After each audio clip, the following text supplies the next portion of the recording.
Hello friend, આજે જય શ્રી કૃષ્ણ બધાને જાજા કરીને. આજે આપણે બનાવશું લસણિયા ગાજરનું અથાણું. આપણે જે ગરમ આપણે શું કહેવાય, ગમે ત્યારે કરી શકાય ને ગમે ત્યારે ખવાય. એની સાથે દાળ ભાત શાક રોટલી અને ભાખરી ચા અને અથાણું બહુ સરસ લાગે છે. હવે એના માટે જોશે આપણે ગાજર.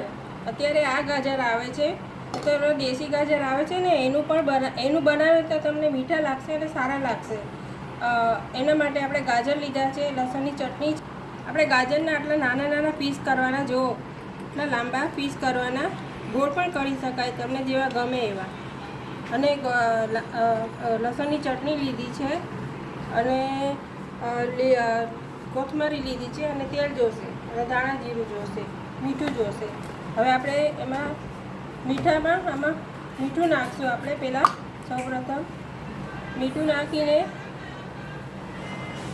આપણે પહેલાં ચોળી નાખશું. 5 ચમચી લેવાનું મીઠું, અડધીની અડધી ચમચી મીઠું લઈને આપણે આમ ચોળી નાખવાના. એટલે મિક્સ કરીને ચોળવા પડશે. ચોળી કરી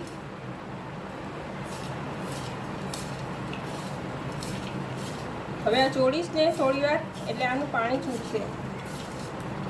પાણી નીકળે ને પછી આપણે એમાંથી પાણી કાઢી નાખશું.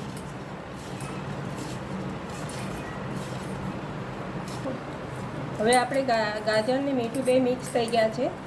હવે આપણે એમાંથી પાણી કાઢી લઈશું. આવી રીતે પાણી જેટલું નીકળે એટલું કાઢી લેવાનું, કારણ કે મીઠાનું પાણી થાય ને, જેટલું તમે નીચવશો ને એટલું પાણી નીકળશે.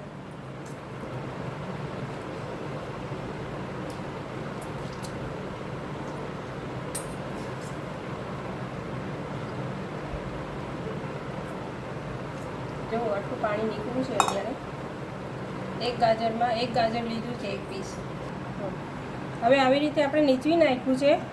હવે આપણે એમાં લસણની ચટણી નાખીશું. પહેલાં જેવું તીખું ખાતા હોય એવું કરવાનું. આપણે 2 ચમચી ઉપર થોડું નાખવાનું. એમાં દાણા નાખવાના થોડા.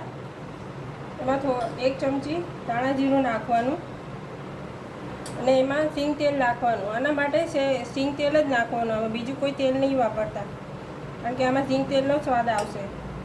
હવે આપણે બધું મિક્સ કરી નાખશું. આ દાળ ભાત પરોઠા પૂરી બધા સાથે ખવાય. શાક ન હોય તો પણ ચાલે.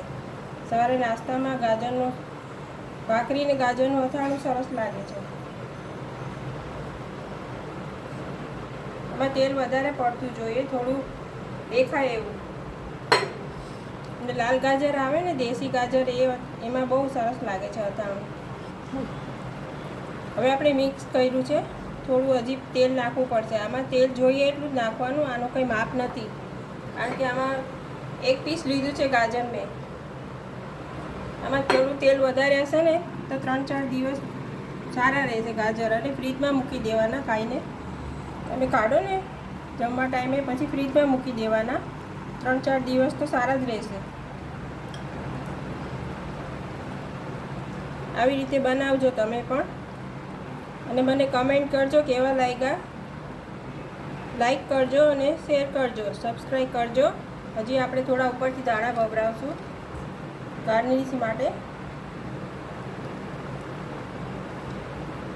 આપણું અથાણું રેડી થઈ ગયું છે ગાજરનું. આ જો તમને દેખાશે.